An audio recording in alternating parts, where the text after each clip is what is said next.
সিএসির সাথে British high commissioner সারা কুকের বৈঠক। অবাধ, সুষ্ঠু ও নিরপেক্ষ নির্বাচনের জন্য সহায়তার আশ্বাস। ভোটে জিততে পারবে না জেনে পিআর চায় জামাত, মন্তব্য মেজর হাফিজের। পিআর মানবে না জনগণ, বললেন কর্নেল অলি।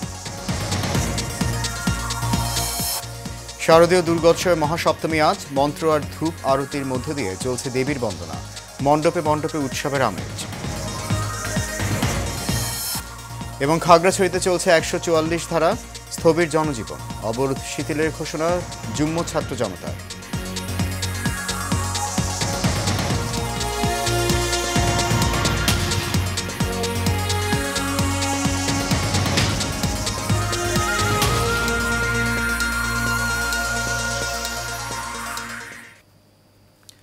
সবাইকে স্বাগত জানাচ্ছি এশিয়ান নিউজে। আপনাদের সাথে আছি আমি সৈয়দ মাহিউজ্জামান মুখর। শুনছেন বিআরবি কেবল ইন্ডাস্ট্রিজ লিমিটেড সংবাদ শিরোনাম। যাচ্ছে পুরো খবরে। বাংলাদেশে অবাধ, সুষ্ঠু নিরপেক্ষ নির্বাচন অনুষ্ঠানে যুক্তরাজ্য সব ধরনের সহায়তা করবে বলে জানিয়েছেন British high commissioner Sarah Cook. দুপুরে নির্বাচন কমিশনের প্রধান নির্বাচন কমিশনার এএমএম নাসির উদ্দিনের সঙ্গে বৈঠক শেষে এক ব্রিফিংয়ে এমনটা জানিয়েছেন তিনি। ব্রিটিশ হাই কমিশনার বলেন, সিইসির সঙ্গে বৈঠকে জাতীয় নির্বাচন নিয়ে কথা হয়েছে। নিরপেক্ষ নির্বাচনের জন্য সব ধরনের সহায়তা করবে ইউকে। বিশেষ করে ভোটার এডুকেশন, পোলিং এজেন্টদের প্রশিক্ষণ সহ নির্বাচনের আনুষঙ্গিক বিষয়ে সহায়তা দেবে ব্রিটিশ হাই কমিশন। এর আগে নির্বাচন কমিশন ভবনে সিইসি এএমএম নাসির উদ্দিনের সঙ্গে প্রায় ঘণ্টাব্যাপী বৈঠক করেন British high commissioner Sarah Cook.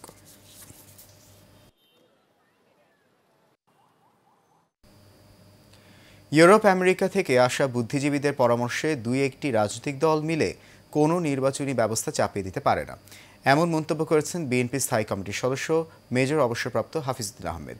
দুপুরে জাতীয় প্রেস ক্লাবে জাতীয়তাবাদী মুক্তিযোদ্ধা দল ও মুক্তিযোদ্ধা প্রজন্মের আয়োজনে জাতীয় সংসদ নির্বাচন বিকল্প নেই শীর্ষক আলোচনা সভায় তিনি কথা বলেন। তিনি আরও বলেন, ভোটে জিততে পারবে না জেনেই উদ্ভট চিন্তা সামনে এনেছে জামাত। জনগণের ওপর কিছু চাপিয়ে দিলে তা মেনে নেবে না বিএনপি। কেউ নির্বাচন বাধাগ্রস্ত করতে চাইলে তার জবাব রাজপথে দেওয়া হবে বলেও জানান তিনি।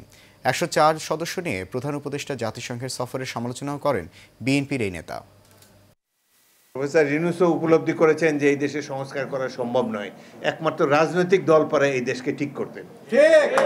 তারা এই যে কোটি কতক লোককে বসিয়ে দেওয়া হলো, তাদের পিএইচডি ডিগ্রি থাকতে পারে, জনগণের সাথে কোনো পরিচয় নাই। তারা কিভাবে বাংলাদেশের ভাগ্য নির্ধারণ করবে?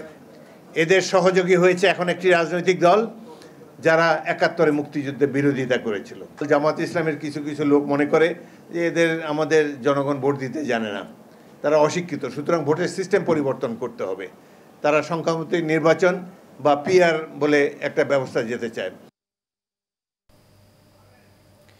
বিএনপির বিরোধিতা করতে গিয়ে একটি দল দেশে পরাজিত ফ্যাসিস্টদের আবার ফিরিয়ে আনতে চায় বলে মন্তব্য করেছেন বিএনপি চেয়ারপারসন উপদেষ্টা আব্দুস সালাম। সকালে জিয়া মঞ্চের ৩২তম প্রতিষ্ঠা বার্ষিকী উপলক্ষে সারা দেশ থেকে আগত সংগঠনের নেতাকর্মীদের নিয়ে বিএনপির প্রতিষ্ঠাতা সাবেক রাষ্ট্রপতি জিয়াউর রহমানের মাজারে শ্রদ্ধা জানানোর পর সাংবাদিকদের কথা বলেন তিনি। জানান, দেশে একটি শক্তিশালী সংসদ গঠিত না হলে নতুন বাংলাদেশের স্বপ্ন বাস্তবায়ন করা কঠিন হবে। এ সময় উপস্থিত ছিলেন বিএনপির ধর্ম বিষয়ক সম্পাদক রফিকুল ইসলাম জামাল, জিয়া মঞ্চের সাধারণ সম্পাদক মোহাম্মদ ফয়েজুল্লাহ ইকবাল সহ নেতাকর্মীরা।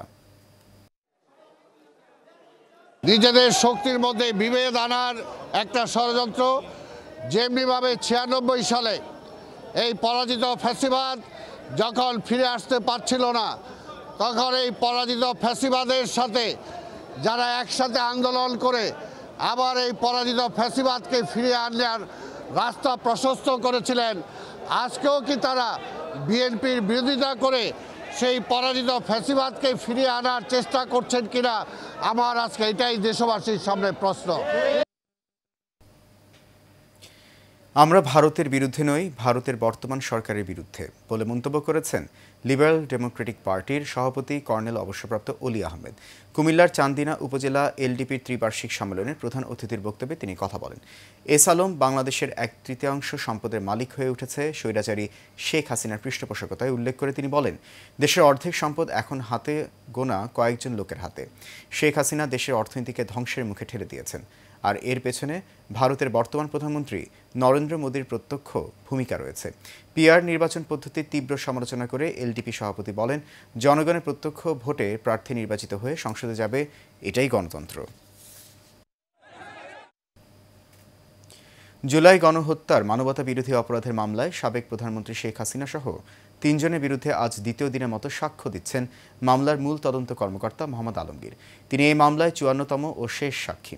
এছাড়া জুলাই গণ অভ্যুত্থানে শিক্ষার্থী আবু সাইদ হত্যার ঘটনায় মানবতা বিরোধী অপরাধের মামলায় বেগম রোকেয়া বিশ্ববিদ্যালয়ের সাবেক ভিসি হাসিবুর রহমান রশিদ সহ 30 আসামির বিরুদ্ধে 8ম দিনের সাক্ষ্য গ্রহণ চলছে। আন্তর্জাতিক অপরাধ ট্রাইব্যুনাল 2 এর চেয়ারম্যান বিচারপতি নজরুল ইসলাম চৌধুরী নেতৃত্বাধীন বিচারিক প্যানেলে এই সাক্ষ্য গ্রহণ চলছে। এর আগে 22 সেপ্টেম্বর এই মামলার 7ম দিনের সাক্ষ্য গ্রহণ ও জেরা শেষ হয়। ওই দিন 6 নম্বর সাক্ষী হিসেবে সাক্ষ্য দেয়া সিয়াম আহসান আয়ানকে জেরা করেন পলাতক 24 আসামির পক্ষে 4 স্টেট ডিফেন্স সহ গ্রেপ্তারদের আইনজীবী। আজ মহাসপ্তমী। কলাবউ স্নান ও দেবীর আরাধনার মধ্য দিয়ে শারদীয় দুর্গোৎসবের মূল আচার শুরু হয়েছে। রাজধানীর ঢাকেশ্বরী মন্দির পূজা মণ্ডপে সকাল থেকেই ভক্ত দর্শনার্থীদের উপস্থিতি ছিল চোখে পড়ার মতো। বিস্তারিত ফারজানা হাসিনের রিপোর্টে, ক্যামেরায় ছিলেন সোহাগ মিয়া। বছর ঘুরে দেবী দুর্গা স্বামী গৃহ কৈলাস ছেড়ে আসেন মর্তলোকে বাপের বাড়িতে। আর এই উৎসবকে রাঙিয়ে তুলতে শুরু হয় শারদীয় দুর্গোৎসব। ষষ্ঠীর পর মহাসপ্তমীতে পুরোহিত মন্ত্রোচ্চারণে নবপত্রিকার আবাহন করেন। কলাবউ স্নান সহ প্রাচীন আচার পালনের মধ্য দিয়ে মহাসপ্তমী পূর্ণতা পায়। সঙ্গে ঢাকের বাজনা আর শঙ্খধ্বনি পূজা উৎসবকে আরও রঙিন করে তোলে। আজকের পূজার বিশেষত্ব হচ্ছে আজকে নবপত্রিকা প্রবেশ ছিল। আজকের সকালে দেবীর মহাস্নান অনুষ্ঠিত হয়েছে এবং দেবীকে আমরা এর আগে বোধন নিয়ে তাকে আমরা জাগরণের আহ্বান নিবেদন করেছিলাম। ভক্তরা তার কাছে ভক্তি নিবেদন করবেন, তিনি সেটা গ্রহণ করার জন্য তার কাছে আমাদের প্রার্থনা। এবং আজকে আমরা মূল যে পূজা অনুষ্ঠান সেটির সূত্রপাত শুরু করলাম। সরকার থেকে আশ্বস্ত করা হয়েছে যে একটা নিরাপত্তা বলয় রয়েছে, সুতরাং সেই দিক দিয়ে আমরা সন্তুষ্ট। চকচকে আলোকসজ্জা, রঙিন ফুল আর ঐতিহ্যবাহী নকশায় সেজেছে ঢাকেশ্বরী পূজা মণ্ডপ। সকাল থেকেই মণ্ডপে ভিড় করেছেন ভক্ত দর্শনার্থীরা। অঞ্জলি দিতে পরিবার পরিজন নিয়ে হাজির হয়েছেন সবাই। শিশু ও তরুণদের পদচারণায় মুখর মণ্ডপ। শুভ সপ্তমী, সবাইকে সপ্তমীর শুভেচ্ছা। আমার ঢাকেশ্বরী মন্দিরে এসে অনেক ভালো লাগছে। আমি এটাই প্রার্থনা করলাম যেন আপনারা সবাই ভালো থাকবেন, সুখে থাকবেন। মা দুর্গা যেন সবার মঙ্গল করে। মা দুর্গার কাছে আমাদের অনেক চাওয়া পাওয়া, দেশের সবার যেন মঙ্গল হয়, দেশের সকল সাম্প্রদায়িকতা দূর হয়ে সকলে যেন মা দুর্গা সকলকেই যেন ভালো রাখেন, এই প্রার্থনাই আর কি। পরিজনদের জন্য প্রার্থনা থাকলো, সবাই যেন নিরাপদে থাকি, সুস্থ থাকি, ভালো থাকি, সন্তানের পড়াশোনা যেন ভালো হয়। পূজার পাশাপাশি বিনোদন আর মিলন মেলার আবহ তৈরি হয়েছে মণ্ডপে। ভক্তদের নিরাপত্তায় কাজ করছে আইন শৃঙ্খলা বাহিনীও। Farzana Hasin, Asian television, Dhaka. সনাতন ধর্মাবলম্বীদের সাথে মতবিনিময় করেছেন বিএনপির ধর্ম বিষয়ক সম্পাদক রফিকুল ইসলাম জামাল। অ্যাডভোকেট মোহাম্মদ ওহিদুল ইসলাম অপুর সভাপতিত্বে এই সভায় বিশেষ অতিথি হিসেবে উপস্থিত ছিলেন deputy attorney general advocate Zahirul ইসলাম সুমন সহ জেলার বিভিন্ন পর্যায়ের নেতৃবৃন্দ। এ সময় বক্তারা বলেন, বিএনপি সময় সময় সব ধর্মের মানুষের সমান অধিকার নিশ্চিত করেছে। উঠে গেছে, এগুলো এখন নাই। তারা তাদের মতো করে প্রার্থনা করতেছে যে যার মতো। আমি ঘুরেছি আশেপাশে কিছু মন্দির, কিছু আমরা বেলজিয়াম গেছি, ওখানে আমি অনেক কেন্দ্রের উপরে এটা বৈষম্যটা সৃষ্টি করে। আমরা অনেকেই বলছি সংখ্যালঘু, সংখ্যাগুরু, এই শব্দগুলো এখন বাংলাদেশ থেকে উঠে গেছে, এগুলো এখন নাই। আমরা চাই হিন্দু মুসলিম ভাই ভাই আমরা সবাই একত্রে চলতে চাই। আমাদের ভিতরে কোনো বিভেদ থাকবে না, কোনো বৈষম্য থাকবে না। খাগড়াছড়ি সদর উপজেলা ও পৌর এলাকায় 144 ধারা জারি রয়েছে, ফলে স্থবির হয়ে আছে জনজীবন। জেলা শহরের গুরুত্বপূর্ণ স্থানে আইন শৃঙ্খলা বাহিনী মোতায়েন রয়েছে। একই অবস্থা জেলার গুইমারা উপজেলায় সংঘর্ষের ঘটনার পর পরিস্থিতি নিয়ন্ত্রণে রয়েছে। এ ঘটনায় মামলার প্রস্তুতি নিচ্ছে পুলিশ। আইন শৃঙ্খলা বাহিনীর টহল জোরদার রয়েছে। সেনাবাহিনী ও বিজিবির পাহারায় দূরপাল্লার পরিবহনগুলো একসাথে একটি নির্দিষ্ট সময় পরপর আসা যাওয়া করছে। এদিকে বেলা 12টার দিকে যুগ্ম ছাত্র জনতার নামে একটি গ্রুপ ফেসবুকে অনির্দিষ্টকালের অবরোধ শিথিলের ঘোষণা দিয়েছে।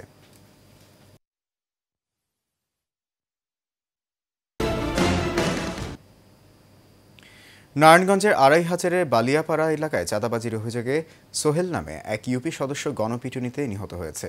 সে ওই এলাকার মকবুল হোসেনের ছেলে ও ব্রাহ্মণদী ইউনিয়নের ৩ নং ওয়ার্ড সদস্য।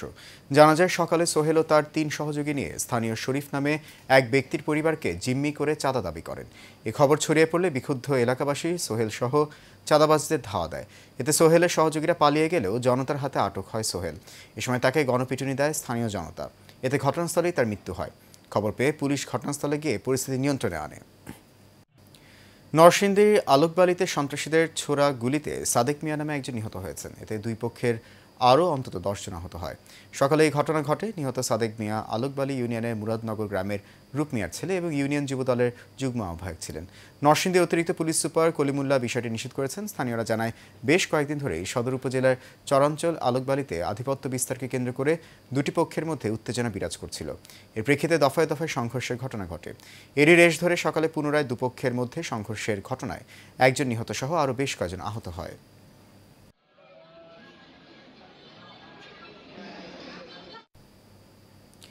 বিএনপির ভারপ্রাপ্ত চেয়ারম্যান তারেক রহমানের 31 দফা জনগণের কাছে পৌঁছে দেওয়ার লক্ষ্যে নোয়াখালী 5 আসনে বিএনপির মনোনয়ন প্রত্যাশী ব্যারিস্টার পারভিন কাউসার মুন্নি গণসংযোগ করেছেন।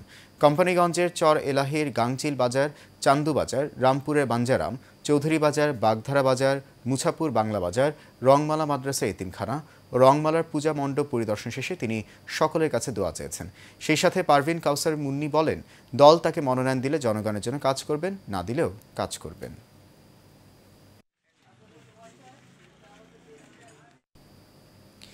বিএনপি ঘোষিত রাষ্ট্র কাঠামো মেরামতের 31 দফা বাস্তবায়নের লক্ষ্যে উঠান বৈঠক ও লিফলেট বিতরণ কর্মসূচি পালিত হয়েছে। গাজীপুরের কাশিমপুর থানার 2 নং ওয়ার্ড বিএনপি এবং অঙ্গ ও সহযোগী সংগঠনের আয়োজনে চক্রবর্তী এলাকায় ওই উঠান বৈঠক ও লিফলেট বিতরণ করা হয়েছে। কাশিমপুর থানা বিএনপির সভাপতি মোহাম্মদ আলী হোসেনের সভাপতিত্বে আরিফ হোসেনের সঞ্চালনায় এ সময় উপস্থিত ছিলেন সাধারণ সম্পাদক মোহাম্মদ আব্দুর রহিম, কাশিমপুর থানা বিএনপির সাংগঠনিক সম্পাদক আনোয়ার হোসেন মৃধা, থানা যুবদলের সদস্য সচিব KM হাফিজুর রহমান রাজু ও কাশিমপুর থানা যুবদলের আহ্বায়ক সাইফুল ইসলাম শাহিন সহ নেতাকর্মীরা।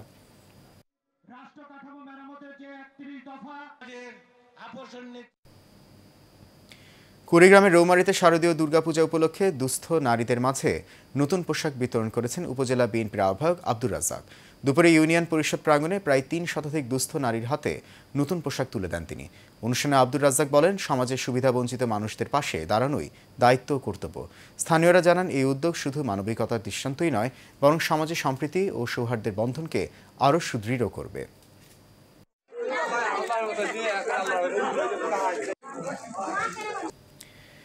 বিশ্ব হার্ট ডে উপলক্ষে মাতৃভূমি গ্রুপের অন্যতম প্রতিষ্ঠান মাতৃভূমি হার্ট কেয়ার লিমিটেডের উদ্যোগে আলোচনা সভা অনুষ্ঠিত হয়েছে।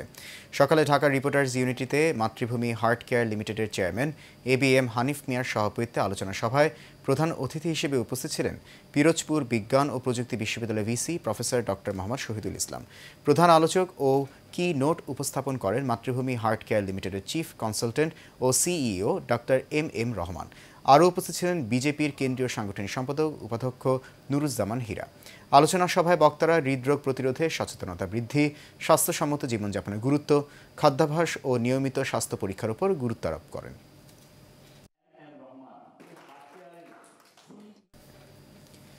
হৃদরোগের উন্নত চিকিৎসা নিশ্চিত করতে ইউনাইটেড মেডিকেল কলেজ ও হাসপাতালে যাত্রা শুরু করেছে কার্ডিয়াক সেন্টার। হৃদযন্ত্রের জটিল সমস্যা নিরসনে কাজ করবেন দেশের বরেণ্য বিশেষজ্ঞগণ। সোমবার রাজধানীর মাদানী এভিনিউর ইউনাইটেড সিটিতে ইউনাইটেড মেডিকেল কলেজ ও হাসপাতালে এক অনুষ্ঠানের মাধ্যমে যাত্রা শুরু করে কার্ডিয়াক সেন্টার। অনুষ্ঠানে বক্তব্য দেন ইউনাইটেড গ্রুপের চেয়ারম্যান ও managing director Moinuddin Hasan Rashid, United medical college ও হাসপাতালের কার্ডিওলজি বিভাগের চিফ কনসালটেন্ট অধ্যাপক ডাক্তার মহসিন আহমেদ ও হেপাটোলজি বিভাগের পরিচালক অধ্যাপক ডাক্তার AQM মোহসেন। অনুষ্ঠানে আরও উপস্থিত ছিলেন তারকা অভিনেত্রী অপি করিম ও পরিচালক এনামুল করিম নির্ঝর।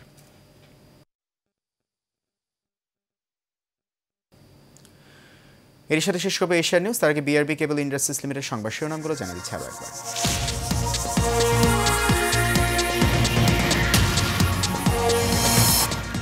CECর সাথে ব্রিটিশ হাই কমিশনার সারা কুকের বৈঠক, অবাধ, সুষ্ঠু ও নিরপেক্ষ নির্বাচনের জন্য সহায়তার আশ্বাস।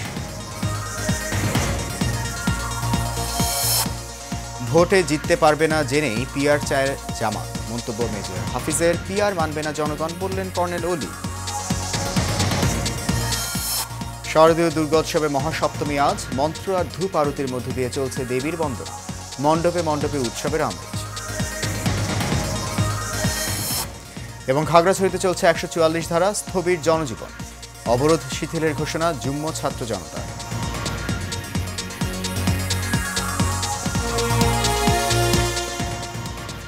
এশিয়ান নিউজ এ পর্যন্তই। আমাদের পরবর্তী সংবাদ দেখার আমন্ত্রণ রইল। এখন সঙ্গে থাকার জন্য অনেক ধন্যবাদ সবাই।